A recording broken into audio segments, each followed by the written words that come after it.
by encouraging high-density, mixed-use projects near public transit hubs. TOD enhances connectivity, mobility for everyone. We have an Emerald Trail, and it's connecting not only this property, but other properties that Corner Lot has been developing. We feel fortunate for the partnership. We're excited about our future together, and we can't thank you, your board, our team enough for making this possible. We at the JTA, we have numerous revenue streams. We're blessed with the local option gas tax, sales tax revenues, fare box revenues, advertising revenues. But to continue with what we do in terms of serving this community with mobility options, this development, this 99-year lease development, is an opportunity for us to generate a long-term revenue stream for the JTA.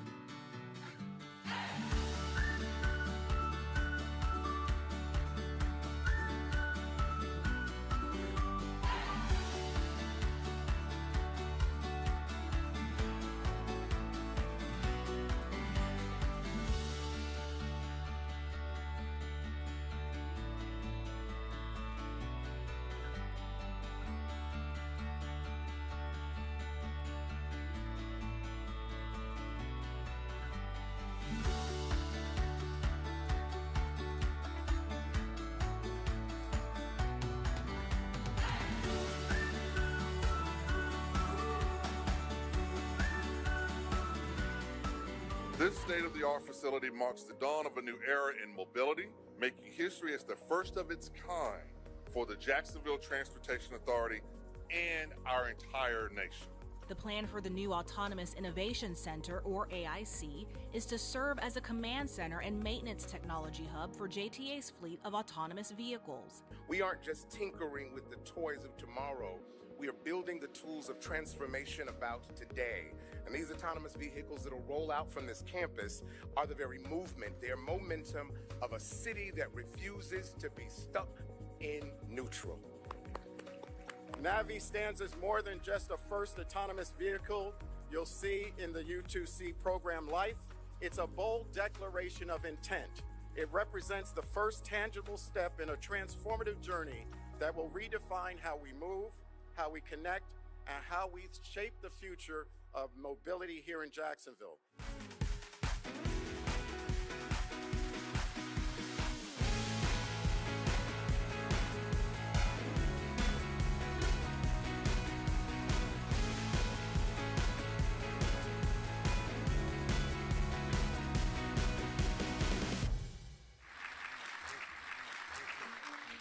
Well, good morning, everyone. On behalf of the Jacksonville Transportation Authority, it's my pleasure to welcome you to our annual National Autonomous Vehicle Day Conference. Each year, we convene the best and brightest minds in this ever-evolving autonomous vehicle mobility space to share our perspectives, our lessons learned about operations, work that we have to do related to policies, and most importantly, what is the impact on our communities? This is an emerging technology, and we are co-founding it together. We need to get in front of the wave. We need to proactively drive the autonomous mobility era.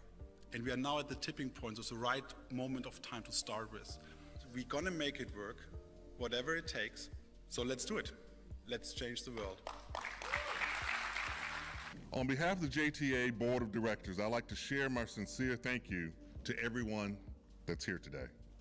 And everyone has had a hand in helping us reach this historic milestone. I'm proud to sit alongside my colleagues currently on the board, as well as those that have previously served on the board. Today is significant for many reasons. It's about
by encouraging high-density, mixed-use projects near public transit hubs.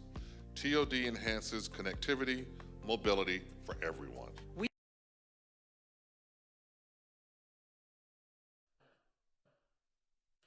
Well, good afternoon and a big welcome to you.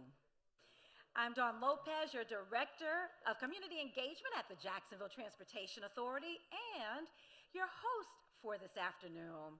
It's high noon at this time and we're going to get started.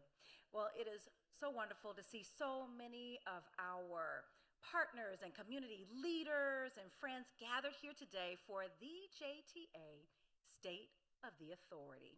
We thank you for being here for this very special event and we look forward to the future of mobility in Northeast Florida and beyond. Now at the JTA, safety is of the utmost importance. So every day we start with a safety message. And for the month of January, the message is, when safety is first, you last. See what we did there? And now here to also welcome you and to introduce our keynote speaker. It's my honor to introduce someone whose leadership continues to shape a bold vision with our authority. Please welcome Mr. Andre Wallace, Chair of the Jacksonville Transportation Authority's Board of Directors.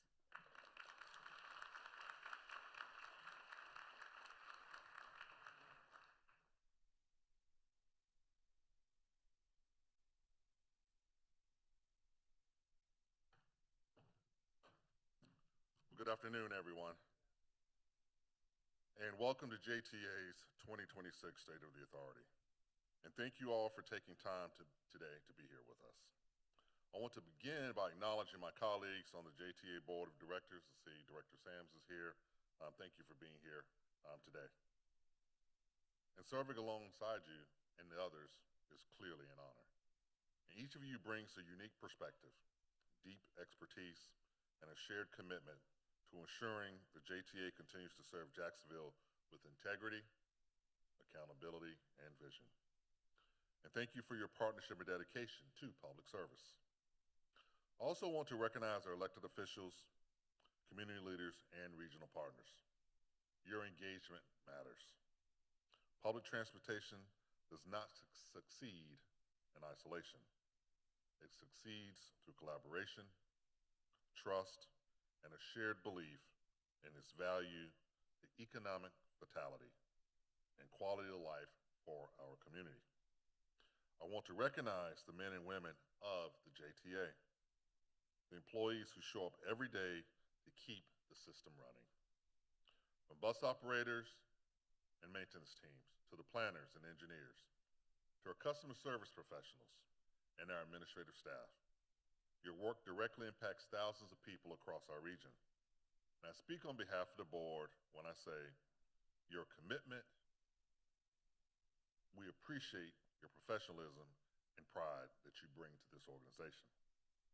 JTA's board's responsibility is to provide a strategic vision, strategic direction, policy and oversight, and accountability while empowering the JTA team to do what they do best. And we work to ensure that every decision aligns with the JTA's mission and its vision. And at the center of that work are two critical perspectives, the customer and the community. And that is why at the December Board of Directors meeting, the JTA board approved a fare modification pilot program that will significantly reduce the cost to ride for the vast majority of our customers by as much as 43%.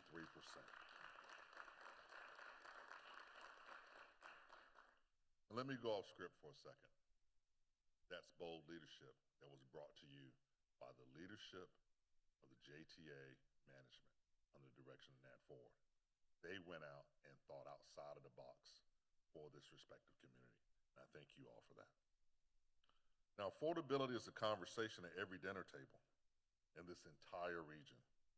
And it's this type of innovative, outside the box type of thinking that at JTA and under Nat's leadership that continue to bring this community in Northeast Florida.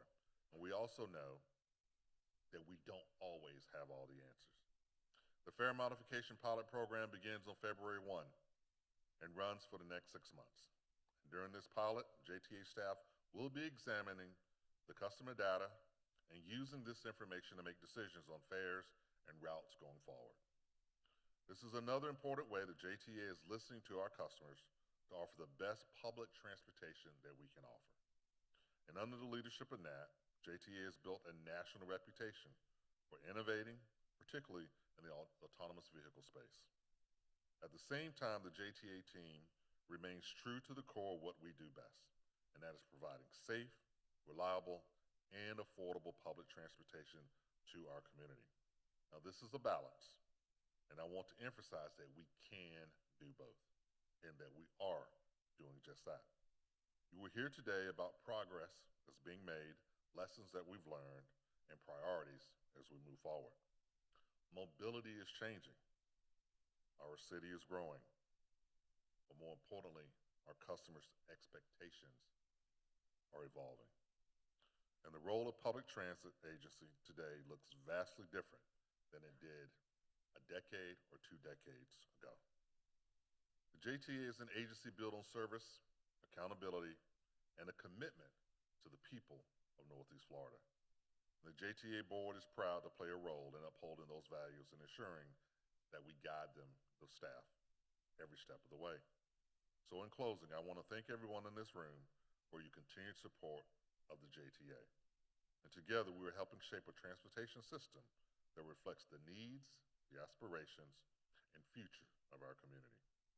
I'm optimistic about what lies ahead, and I'm confident that the leadership of this organization is exactly what we need. And I'm proud of the work being done every day by our team to serve the customers and the taxpayers in this community. Now, I have the distinct honor to introduce Ms. Jane Williams, who served as Acting Director of the Federal Transit Administration from August of 2017 until January 2021. As Acting Administrator, Jane managed some of the largest formula and competitive grant programs within the U.S. Department of Transportation, representing more than $80 billion in economic investment in transportation infrastructure across the entire United States. She has nearly 30 years of experience in federal and state government, along with work in the private sector in the areas of transportation and infrastructure. Jane currently serves as Senior Vice President and National Practice Leader at the prestigious American architectural and infrastructure design firm, HNTB.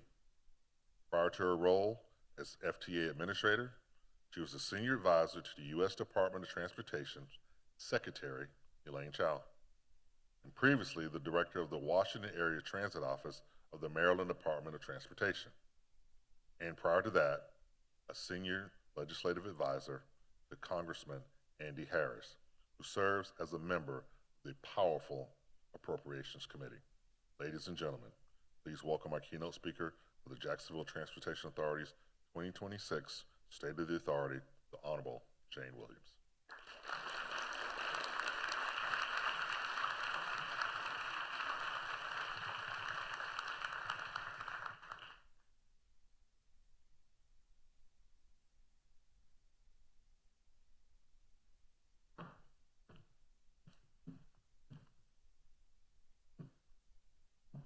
Good afternoon, everyone.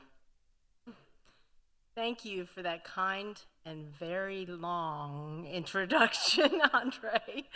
The secretary used to say, it sounds like I couldn't keep a job, but I have been in the industry 30 years, so there's that. It's great to join you today with your board of directors, CEO Nat Ford, and the dedicated FTA team, local elected officials, community leaders, and current members of the USDOT team joining us here and also online at JTA's State of the Authority event today. It's always great to be back in beautiful Jacksonville, even if it isn't quite as warm as I had hoped.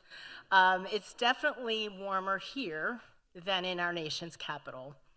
One of the many reasons I'm also glad to be back in Jacksonville is because of the partnership that FTA and JTA forged during the first Trump administration, when I led the FTA under Secretary Chao's leadership. My team at FTA was never boring, My time at FTA was never boring. My team wasn't either. It began with a total solar eclipse, followed by 3 major hurricanes, Harvey, Irma, and Maria, 2 of the 3 having major impacts here in the state of Florida. It was followed by a 35-day shutdown of the federal government, the longest in federal government history until recently, and then finished with the COVID-19 pandemic. Despite these challenges, I'm proud of what we accomplished during the first Trump administration and the things that we were able to do here with Nat Ford's leadership at JTA. Many of you may not know this, but Nat was literally the first transit CEO I met. When I began my tenure at FTA, and it was at my first annual APTA meeting in Atlanta. It was just a few weeks after I had been sworn in as the acting administrator, and at the time, he was the incoming chair of APTA. I had the opportunity to introduce him to Secretary Chow, and together, we walked the expo floor. And even back then, Nat was focused on innovative technology. We both wanted to show her what is innovative in transit at that time. I'd like to think of that as our first partnership, Nat. When hurricanes and other natural disasters struck, I reached out to transit CEOs in the affected areas. Most of them were caught off guard by why someone was calling them from Washington, from the federal government, offering assistance. They didn't really know what to do with that. But not Nat. He was prepared. He had heard I had called Tom Lambert at Houston Metro, and that I asked Tom, how could I help? And Nat had a list. By the time I got to him, he had not only a list of how I could help JTA, but all of Jacksonville. So it just shows his leadership, his ability to lead in a bold way. And under that leadership, he put together an amazing team here at JTA. His executive team is one of the strongest in the countries, and it includes a very good friend of mine, Greer Gillis, JTA's Chief Infrastructure and Development Officer. Greer and I go back to our days in DC, and she continues to bring dynamic leadership here to Jacksonville and to JTA. The JTA team won multiple grants under almost every single FTA competitive program we had. More than $100 million in federal competitive, so I'm not talking about formula-driven money, even COVID money, $100 million in investment that he brought back from the federal government to JTA and to the city of Jacksonville. The 2 largest of those grants were under FTA's Capital Investment Grant Program. That's the largest transit infrastructure program at FTA, and most would argue the most complex in the entire federal government. And I know a little bit about that because I worked for 2 other presidents across 3 other departments, and let me say, the CIG program is the most complex. Even defense programs are not as complex as this. And you all won 2 grants, not just 1, but 2. Of the 33 full funding grant agreements were signed here with JTA. They were 2 bus rapid transit projects. The First Coast Flyer, who I actually had a chance to ride on with Nat, and the Jacksonville Southwest Corridor, totaling nearly 35 of that $100 million investment in transit infrastructure here. In fact, JTA brought in one of those projects ahead of schedule and under budget. Let me say that again, ahead of schedule and under budget. Glad somebody clapped, yay. Under the first Trump administration, we realized that the federal government wasn't incentivizing project sponsors to do just that, to bring a project in on time and under budget. In fact, we were doing the opposite. If a project came in ahead of schedule and under budget, the project sponsor had to return the remaining federal portion of the funding back to FTA. What that did was incentivize them to spend every single last federal dollar they could. And so as a result, we changed that policy, and we allowed the project sponsor to come in and to pitch us on why they should keep that funding and why it should stay and remain with the project. And I have to tell you, there was only 3 projects across the entire country that qualified for that, and JTA was one of them. I think that deserves a round of applause too. That was $13 million in grant funds that you were able to repurpose here in Jacksonville. You know, JTA was so successful in so many other programs across, like I said, across the entire FTA. You won 3 passenger ferry grants, 3 transit-oriented development grants, a bus and bus facilities grant, and a low and no emissions grant. And that is just under the first Trump administration. So one of the key reasons for their success was JTA's attention to the fact that we had written in innovation was a factor in selections. And they paid attention to that, and that was a big part of their success in all of our funding programs. So when JTA brought the U2C project to our attention, we listened. We were interested. We wanted to collaborate with our trusted partner and support them in taking on this bold and innovative step because we wanted them to succeed. JTA had delivered, and so when they came to us, we looked for ways to help them get this off the ground. And so we strategized on what other programs across US DOT could fit this. And most of FTA's funding programs are very detailed and very monitored by Congress. They're written in law, many of them. And so there isn't a big bucket in the back office where you can say, this is a great idea, we want to fund it. There just isn't that capability. In fact, they have a very small research and strategy and transformation budget there compared to the billions of dollars that go out for infrastructure investment. So, we need to figure out how to be better at that, but when we talked to them, we said, tell us a little more. We want to know a little more. So when we talked to them and got more fully briefed on the project, we learned that the project was going to use aging infrastructure that still had years of useful life and remaining federal investment, which is important, in a new and creative way, using technology, including the deployment of autonomous vehicles. Innovation was one of 3 of our key priorities. You heard me say that we did it in every FTA grant, but it was a key priority for President Trump and Secretary Chow in the first administration, along with infrastructure investment and ensuring our transit network was safe for the traveling public. We believe that innovation and technology were key economic drivers and tools to maintain the U.S. competitiveness on the world stage.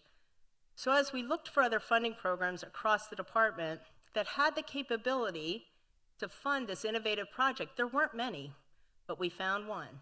And it's the Better Utilizing Investments to Leverage Development Grant Program. That's a mouthful. We shorten it to BUILD, to fund the concept of what U2C was going to bring. And although innovation was a key priority for US DOT, unfortunately it wasn't for the rest of the transit industry. They were very slow to adopt innovation, and Nat has been a leader in that space for as long as I can remember. And that is truly not an easy thing to do. And so a lot of times other transit agencies kind of want to step back and just say, we'll let them take all the risk and plow those green fields, and then we'll come in after all those things are done. So under his leadership, he provided a roadmap for the entire industry on how to do more with less and use technology to get there, specifically in the deployment of the AVs, which is key to mobility innovation and the future of mobility across America. Congratulations on the launch of your NAVI service last year, America's first public transportation system powered by autonomous vehicles. That is a big deal, a very big deal. And I want to congratulate you also on attracting HOLON to come here and to invest in Jacksonville, with the North American manufacturing headquarters generating new jobs and millions in economic development to build AVs right here in the United States, in Jacksonville, ones that will meet Buy America and Build America requirements. The U2C project is paving the way for the future of mobility in America, and I was happy to support the advancement of this project while serving as the acting administrator, and I look forward to watching him improve the mobility landscape in Jacksonville and provide safe, reliable, innovative mobility solutions for the people of Northeast Florida. While I was the FTA administrator, I often said, FTA leads the way. Well, today, I believe it's appropriate for me to say, JTA leads the way. Thank you again for inviting me to join you today. I look forward to once again riding the First Coast Flyer while I'm here in the city, touring the Autonomous Innovation Center, and looking at and experiencing the AV deployment firsthand. Thank you for your leadership, Nat.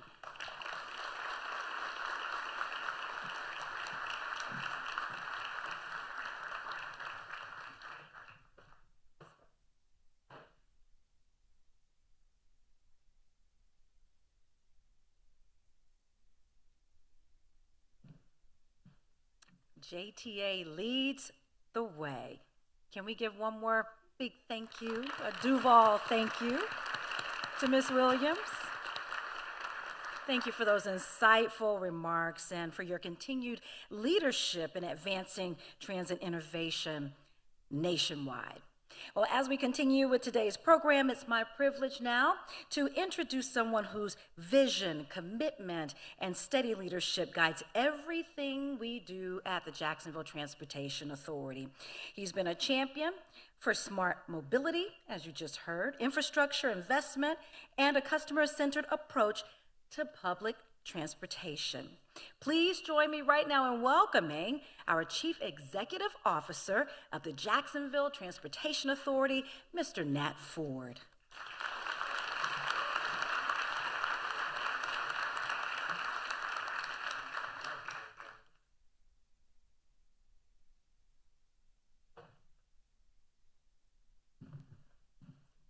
Okay, well, good afternoon, everyone, and thank you for being here. On behalf of the Jacksonville Transportation Authority and the more than 1,000 dedicated JTA team members and our board of directors, thank you for being here and welcome. I first want to recognize the leaders and partners who make our work possible, and many of them are in this room or joining us virtually today. Later on, we'll hear from Saval Oz, Senior Advisor for the Office of the Assistant Secretary for Research and Technology, USDOT. Lee White is here, Deputy Assistant Secretary for the Office of the Assistant Secretary for Research and Technology. You just heard from Jane Williams, former Administrator of the Federal Transit Administration. Jane, thank you so much for being here, and I just appreciate your remarks.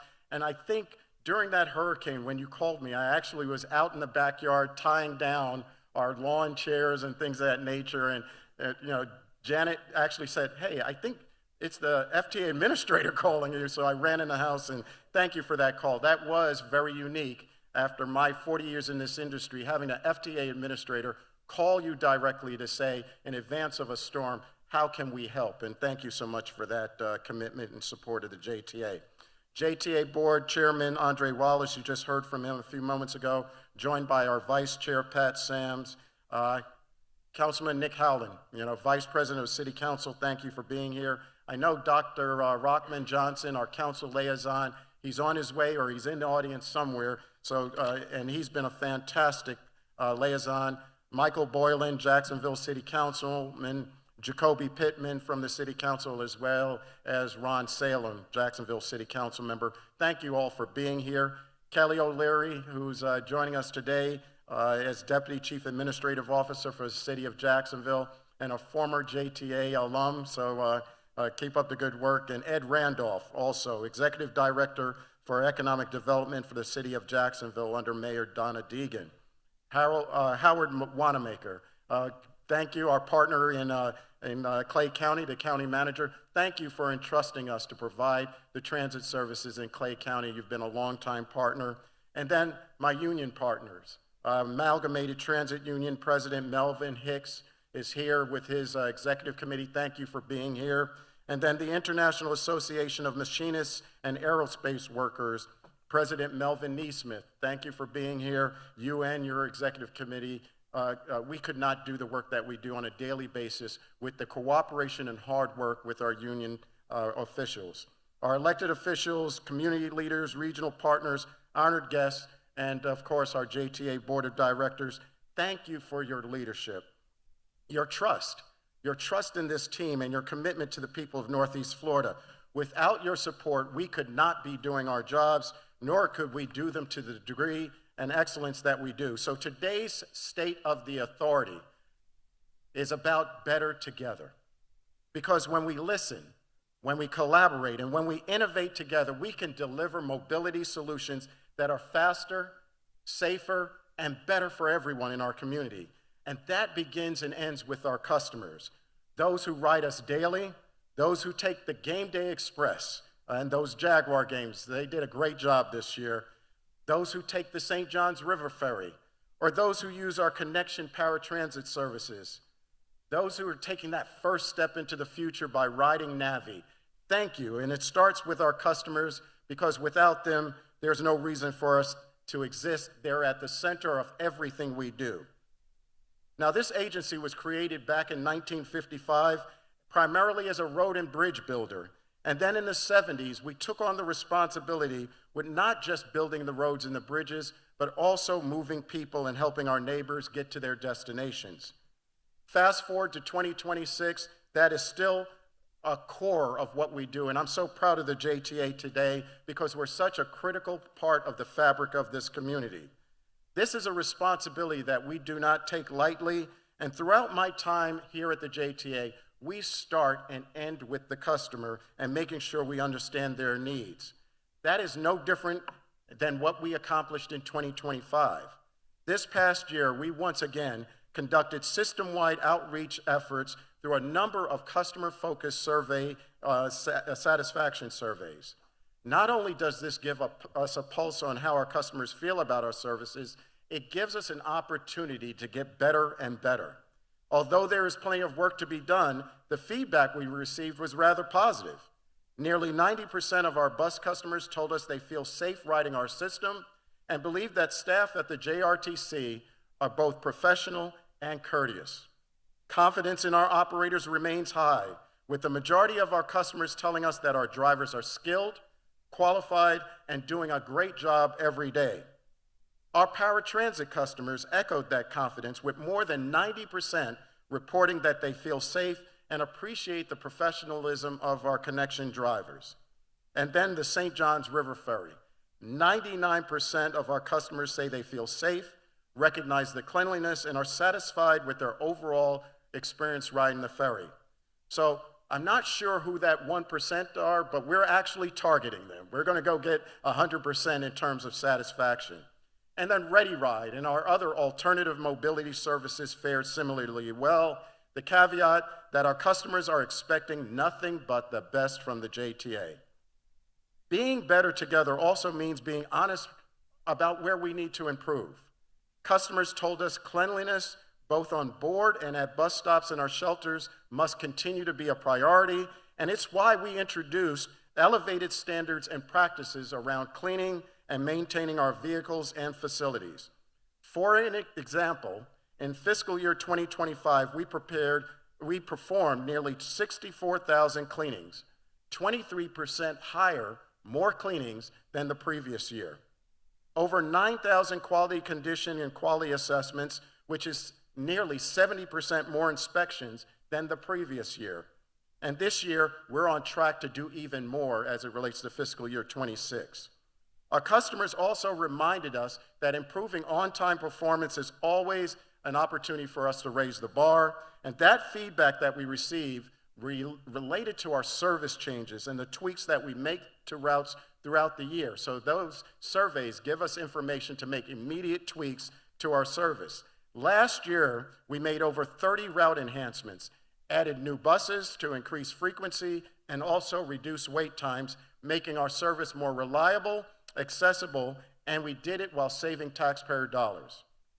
Finally, our paratransit customers challenged us to improve reliability and our reservation process to make our journeys as smooth as possible.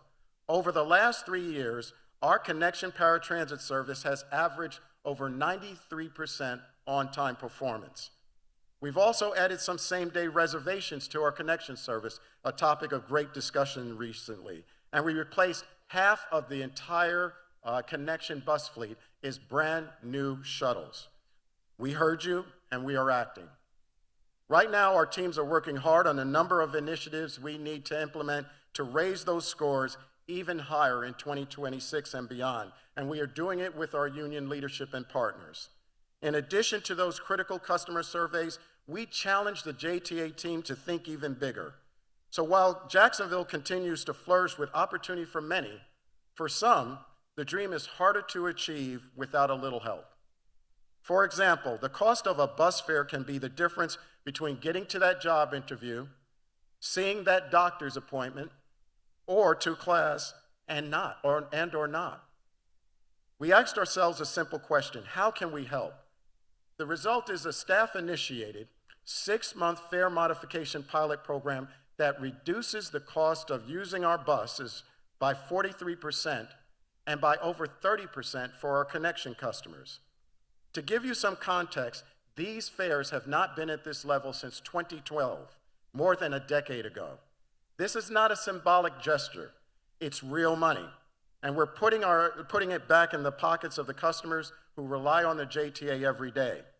During the next 6 months, we'll closely monitor ridership trends, customer feedback, financial impacts, all without reducing service, without delaying any of our infrastructure projects, and without compromising on safety and security. I want to thank our JTA Board of Directors, who unanimously supported this initiative because it directly aligns with our mission to enhance Northeast Florida's economy and quality of life through safe, reliable, and innovative and dignified mobility solutions. Our fare modification pilot program is an investment in our community and one that we believe will generate long-term benefits for our customers and citizens through increased ridership as well as expanded access. Better together. It also means meeting people where they are. For many years, we recognize that mobility cannot be one size fits all. And I'm proud to say, we at the JTA have a myriad of mobility choices, from dozens of fixed routes to the largest bus rapid transit network in the Southeast called First Coast Flyer. We have the St. Johns River Ferry, a host of public-private mobility solutions and partnerships that are serving as the connective tissue in terms of our main routes. And we're constantly monitoring community trends to see where jobs are located, where homes are being built, where our schools are now being constructed, and where critical medical infrastructure is being developed, so we can ensure that our routes, that our frequency, and our service levels match closely with that demand. Expanding access to public transportation is paramount, especially as it concerns families and our young customers. Now, when I was growing up as a young man or young child in New York City, I rode the public transportation system to school and wherever my activities were during the course of my daily life. Everyone knew how to ride the bus. It was how we got to school. It was how we got to an after-school program or our job, our part-time job, or a job that we had. It was part of the DNA of our city. We feel a strong sense of responsibility to introduce the JTA to the young people of this community. And over the past 5 years, we've done just that. Through our successful My Ride to School program, I'm proud to say that each and every month here in Jacksonville, close to 50,000 Duval middle and high school students are riding our system safe and reliably and complimentary. Note, complimentary. We are providing more mobility to our middle schoolers and high schoolers. They don't pay a fare to ride the bus. Some of them are here, right here in the room today. And at this time, I'd like to ask the students of Terry Parker High School, whose 5,000 role models of excellence and Latinos in Action student groups are here with us today. So please stand and get recognized. Thank you for being here. Thank you for being here.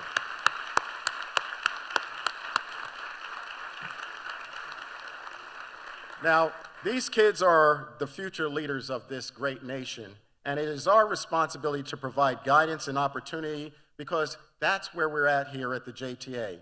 We're always talking about connectivity, so thank you for being here.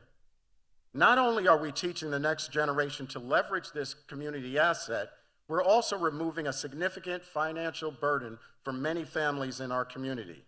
We're giving families flexibility and supporting our local schools by providing another safe space for kids. Access to transportation should never be a reason that someone cannot achieve their dreams. I want to thank Councilmember Terrence Freeman for his partnership. We expanded that program related to My Ride to School. Now we have My Ride to Train, where actually we are supporting those individuals who are now getting certifications and apprenticeships in our community. They also now ride this system complimentary. That is how mobility supports education, workforce development, and economic growth better together. We're not just road builders, we're dream enablers. We're also delivering results on the ground on the very roads we drive each day. Over the past decade, JTA has reignited our historic role as infrastructure builders in Jacksonville through the MobilityWorks program. Backed by local option gas tax dollars, we have successfully completed more than 24 road projects from the Better Jacksonville plan. With MobilityWorks 1.0, we've completed dozens of miles of roads, sidewalks, and bike lanes. We've upgraded over 400 bus stops. We've installed over 100 new traffic and pedestrian signals. We've improved over 45,000 feet of drainage pipe. Didn't know that we're also in the pipe business here at the JTA. All in an effort to create newer, safer, and more accessible roadways in some of our busiest corridors. And I'm proud to say, in line with what Jane said, we completed this program, or this tranche of projects, 2 years ahead of schedule. 2 years ahead of schedule. Now, not many government agencies are known for getting things done on time and on budget, but that's part of the JTA. That's who we are, and that's because we've always had the taxpayers and our citizens in mind, and we have an exceptional team of professionals here at the JTA. And we've done all of this while maintaining the highest standards for safety and fiscal responsibility. This progress accelerates with MobilityWorks 2.0, which is now underway and includes new segments of the Emerald Trail, expansion of the St. Johns River Ferry service, with a second vessel on its way in 2028. 2 St. Johns River ferries will be part of our portfolio of services. It ensures our city streets are safer, our sidewalks are able to be appropriate for mobility in our communities, and our bike lanes are growing, all of it in line with the population growth for our community, not afterwards, but preparing for the future. For many of us in this room, the milestone we'll remember the most about 2025 is the launch of our NAVI service, America's first public transportation system powered by autonomous vehicles. In June, last year, after nearly a decade in development, NAVI shuttles hit the road in downtown Jacksonville. NAVI, which stands for Neighborhood Autonomous Vehicle Innovation, connects our customers to many of the downtown destinations that we have, and some of those destinations have not been fully completed as of this speech. Another example of the JTA looking over the horizon, around the curve to ensure that we prepare for the future. From the Performing Arts Center in Everbank Stadium to new parks, museums, hotels, and more than 35 dining options, the NAVI connects all the dots. This groundbreaking service was made possible through the partnerships with the Balfour Beatty V2R team, which included Beep, Superior Construction, WGI, Urban SDK, Miller Electric, and Grayline. Anchored by our state-of-the-art Automation and Innovation Center at La Villa, NAVI is supporting a vision of a vibrant downtown urban core. As downtown Jacksonville's riverfront continues to develop, NAVI will integrate seamlessly, moving people from destination to destination. And as downtown Jacksonville grows, so will the U2C in future phases to connect all corners of our urban core and beyond. Now, I'd like to share a special story about my good friend Jane Williams. You just heard from her. Some of you may not know, but she mentioned it. She was instrumental in the JTA actually being able to move the U2C program forward and make NAVI a reality. And she mentioned that we worked very closely at the FTA.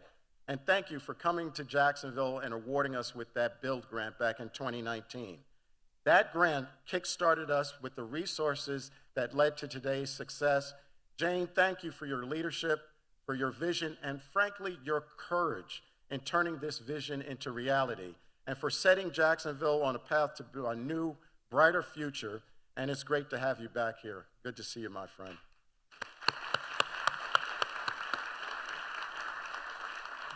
Now, progress is no easy feat. It takes time, patience, and resilience, even when some may not fully see the vision and the future. To those in doubt, I will remind you that the world is paying attention to what we're doing here. Those in doubt, please stand by and watch how this technology develops. It's not a question of if, it's a question of when. And we're not alone anymore at the JTA. There are now over 60 autonomous vehicle projects across the nation and more coming as I speak. In the last 6 months, we welcomed several government agencies and public officials from across the United States, as well as delegations from Germany and Japan, to share our best practices, lessons learned as it relates to the NAVI deployment.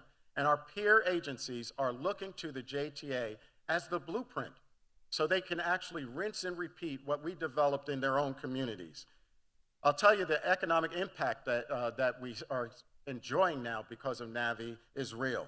Thanks to our U2C program, Jacksonville has attracted and will be home to an international vehicle manufacturer right here in Jacksonville.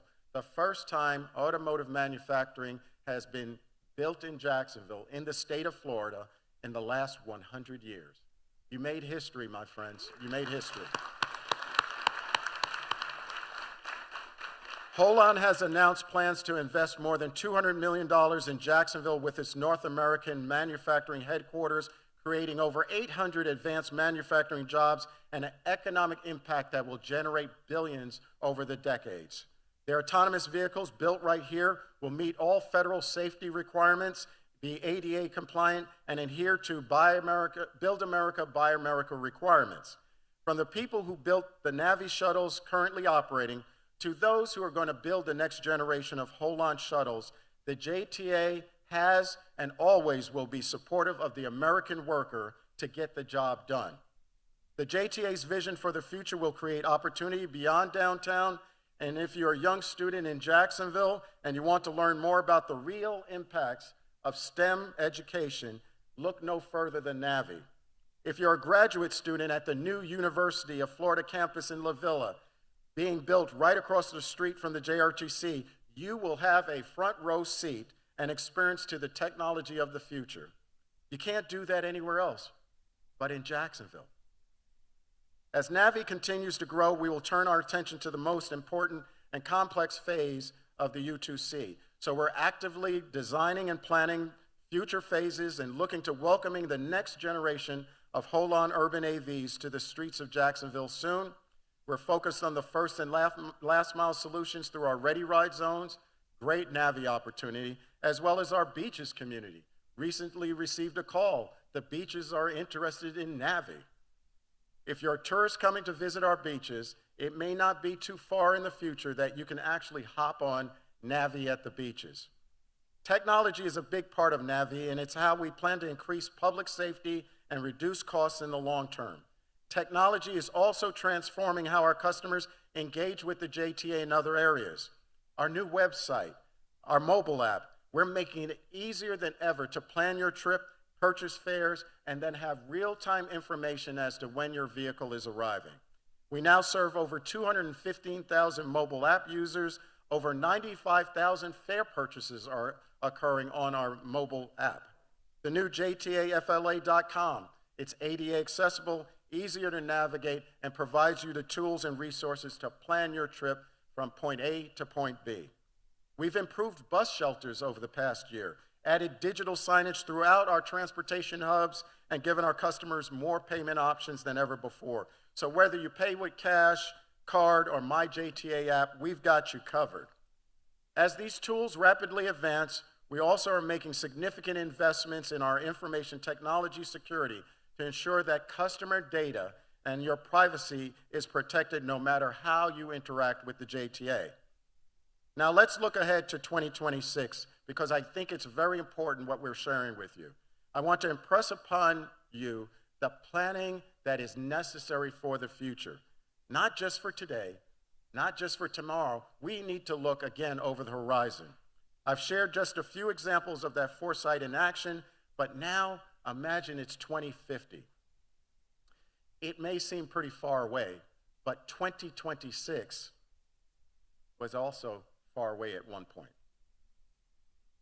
I say this because I'm proud to introduce MVP 2050, which is the JTA's Jacksonville Mobility Vision Plan. MVP 2050 is more than just a transportation study. It's a comprehensive blueprint for how we will build a safer, smarter, and more accessible mobility system over the next 25 years. It recognizes that Jacksonville is moving, and it's growing, and it's evolving. Our population and our economy is diversifying, and the expectations as to how we move in this community is evolving and changing. It acknowledges that Jacksonville is evolving, and our population is growing, and our economy is diversifying. We can't meet tomorrow's needs with yesterday's solutions. MVP 2050 is about a unified vision, one that plans and connects communities, supports our growth, and improves the quality of life for everyone in Northeast Florida. This plan is being co-led between the JTA and the City of Jacksonville. It's in collaboration with the Florida Department of Transportation, the North Florida TPO, the Jax Chamber, JEA, Jacksport, the Jacksonville Airport Authority, and dozens of community partners. It is a once-in-a-generation collaboration where government, business, education, healthcare, and residents can come together with a shared goal to design a mobility network that works for everyone, from the beaches to Baldwin, from the seaport to the airport, and from every neighborhood to every opportunity. At the heart of MVP 2050 is economic prosperity and access. This plan puts people together, ensuring that every resident, regardless of zip code, regardless of age, regardless of your ability, has access to safe, affordable, and reliable transportation. Mobility isn't about moving vehicles, it's about moving people and bringing them closer to their next possibility. MVP 2050 will naturally integrate technology, resilience, smart growth, and advance all modes of transportation from rail to autonomous vehicles, pedestrians, bike safety, improving transit access, and ensuring that every investment we make strengthens our neighborhoods and boosts our economy. But what makes MVP truly special is how it's being built with transparency, accountability, and collaboration. We're going to reach every corner of this city through public meetings, digital engagement, strategic partners to ensure the plan reflects the desires of our community. We're not designing a plan for the community, we're designing it with the community. And when it's complete, MVP 2050 will deliver clear priorities, measurable outcomes, and a public dashboard so we can track progress in every step of the way. This isn't a report that'll sit on a shelf. It's a living, actionable roadmap to guide our city's growth and connect every citizen with their maximum opportunity. Before we talk about where we're headed with MVP 2050, let's take a moment to look at where we are and where Jacksonville is going. This is the imperative. Our city and our region is growing fast. I get a chance to hear that with Andre Wallace when we're in meetings together about how rapidly and how successful our community has become. According to the University of Florida's Bureau of Economic and Business Research, Duval County's population is projected to grow from just 1.1 million residents to more than 1.4 million residents by 2050, an increase of roughly 20%. That's nearly 250,000 more people calling Jacksonville home in the next 25 years. And that growth isn't just limited to Duval County. Our entire region from Nassau to St. Johns County is rapidly expanding. In fact, St. Johns County is expected to grow by more than 52% by 2050, reaching over 600,000 residents, making it one of the fastest growing areas in the entire state of Florida. Even in the short term, Jacksonville's pace of growth is outpacing other major Florida metros and the national average. Between 2023 and 2028 alone, we're growing by 11%, placing us amongst the top 10 growing communities in the United States. And there's another important trend we must prepare for. our senior population. Some of us in this room are going to be part of that population if we're not already there, and that is expected to rise by nearly 47% by mid-century. That means we'll need more accessible, highly reliable transportation options for our older adults who want to remain independent and be able to connect to their community. The growth will be incredible. There will be new jobs, new development, and new investment. But it also, for the JTA, brings a great deal of responsibility. We must ensure that our mobility system grows with our city. That's exactly why MVP 2050 is so important. It's how we prepare the Jacksonville of tomorrow, not by reacting to growth, but by anticipating and designing a transportation network to serve every resident in every neighborhood for decades to come. MVP 2050 is our promise that by 2050, Jacksonville will be a city where every person in every neighborhood has the freedom to move, connect, and thrive. The interconnectivity of American society is rapidly accelerating, and we know that with autonomous vehicle technology, we're not just building the transportation system of the future, we're helping to build the city of the future. At a recent public event earlier this month, NVIDIA CEO Jensen Huang said something that those of us working at the intersection of transportation and technology have known for years. He said that someday, every single car, every single truck, they will be autonomous. There's no question of that. Over the last 6 months, as I mentioned, there's been over 60 different cities and states across the US that are now deploying their own mobility systems powered by autonomous vehicles. And the race is on because lives are at stake. The safety of our neighborhoods and our communities are at stake. At a recent panel discussion on the federal government's innovation agenda, Seville Oz, U.S. Department of Transportation's senior advisor for the Office of the Assistant Secretary for Research and Technology, that's a mouthful, called the roughly 40,000 road deaths a year an epidemic that autonomous vehicles could help end. Did you know that last year in Duval County, we had 22,000 auto accidents, over 15,000 injuries as a result of those accidents, and from those accidents, 164 lives were lost.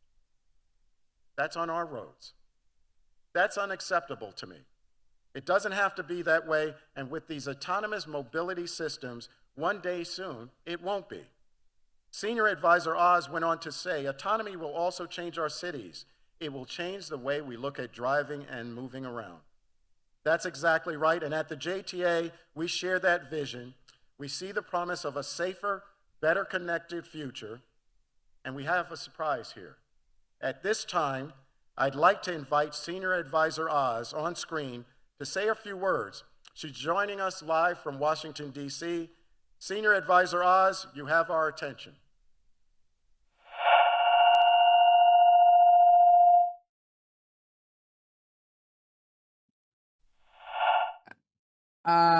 Corey, can you hear me? Natasha, we're having issues on audio. Did you unclick it? I unclicked it. I unclicked. Go to that. Yes, says you. Hello. Yeah. Can you hear me? Okay. Yes? Can I see them? Just give me the thumbs up if you can hear me, because I can't hear you. Okay, great. Awesome. Well, first of all, I'm really so proud to be asked to even contribute to what you all have done in Jacksonville. And Corey Gaynor, your vision of what the movement of goods, people, services can do to communities, and the reciprocal health benefits, which we haven't even evaluated as part of of the outfall of what can happen when you start saving lives. I think that the DOT, the federal DOT, needs to take a hard look at your playbook, because you have been extremely progressive and represent one of the most, I would say, innovative and accomplished transportation networks in America. When I started, one of the first things I tried to do, and we succeeded through our team, was to stand up the first autonomous bus or shuttle bus in DC.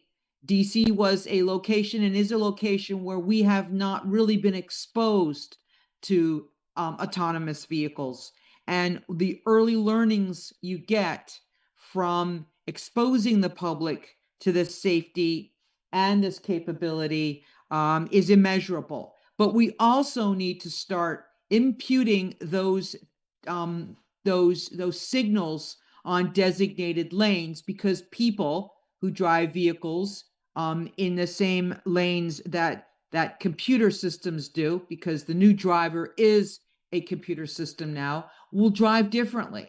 So it behooves us to talk about how we can prepare those designated lanes for no double parking, for signal transmissions that are much more variable speed, no tailgating, how one approaches cross sections. So people and machines need to start occupying a transitional period of movement. And I think that as we look at how we can also start to create national frameworks for the deployment of this technology, it's one of the areas which this administration feels very strongly about, how we automate frameworks of GDP impact. So when you move people, goods, and services coast to coast, you're, as you eloquently put, making a huge dent and impact in the manufacturing, retooling, rejobbing, and again, the health of the American public. So I'll stop short of saying that your activity to date with the NAVI shuttles, your encouragement of HOLON and its parent company, your partnerships, your encouragement of the transportation system network, and it's everybody's business, leads me to stop short of saying I applaud, commend, and highly value the work that you've done in Jacksonville. And I was just with Derek Bars, who's actually from Florida. He's our federal motor carrier administrator. And he spoke of you all as if you were one of the most progressive in the nation. So let me end by saying, keep going, carry on, stay calm, and we're behind you. Thank you. All right. Thank you so much, Secretary Yaz. Thank you. So MVP 2050, that was great. I mean, hearing from Washington, D.C. and U.S. Department of Transportation, the work we're doing here in Jacksonville, it's getting noticed.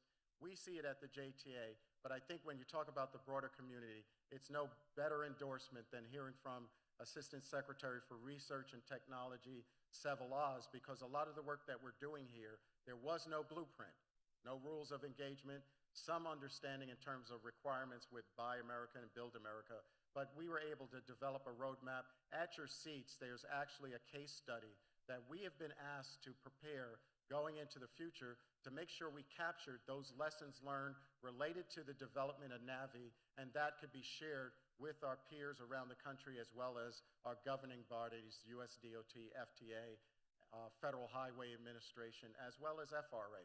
And so this is a global movement, but we need to make sure that here in the United States, we are accelerating the deployment of autonomous vehicles and that technology and doing it collectively, not alone. So in the last few weeks, she did not include, but in the last few weeks, the federal government publicly announced that they're going all in as it relates to autonomous vehicles. The administration has made it a priority to accelerate commercial development of this mobility solution. And throughout human history, it's clear, successful leaders have understood that they can't achieve great things alone. The JTA is proud to have partners at the federal and state levels who have been with us the entire journey, every step of the way, helping to put our city on that path of greatness. In turn, the success of MVP 2050 will take our lessons learned today, but also foundationally prepare us for the future. One thing is clear: collaboration, communication, and community, and that's what our Better Together campaign is all about. and why we held over 8 meetings over the past few weeks to actually begin that process. It is a reminder that we do better when we listen to each other, when we work across our neighborhoods as well as industries, and we create solutions that uplift everyone. Progress doesn't happen in isolation.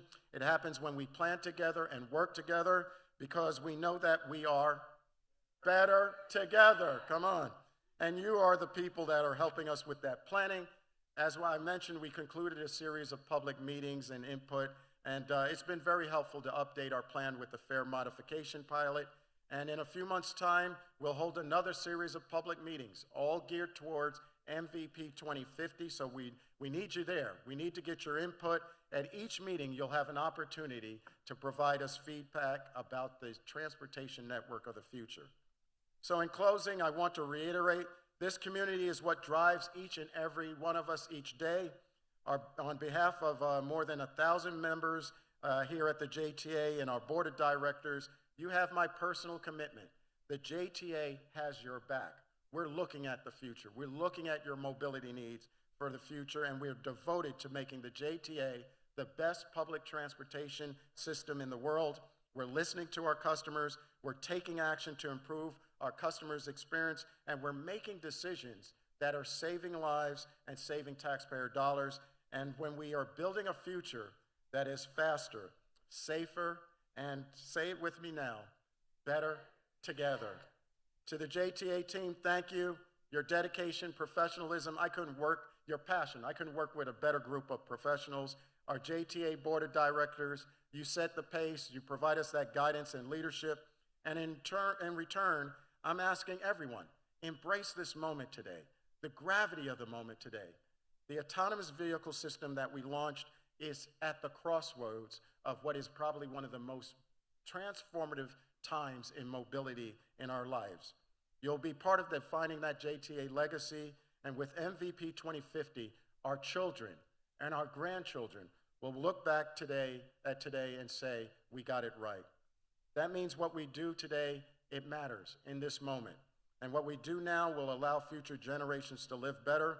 When we lead together, united in purpose, connected by cause, driven by that Duval County spirit, we move Jacksonville forward, better together. Thank you.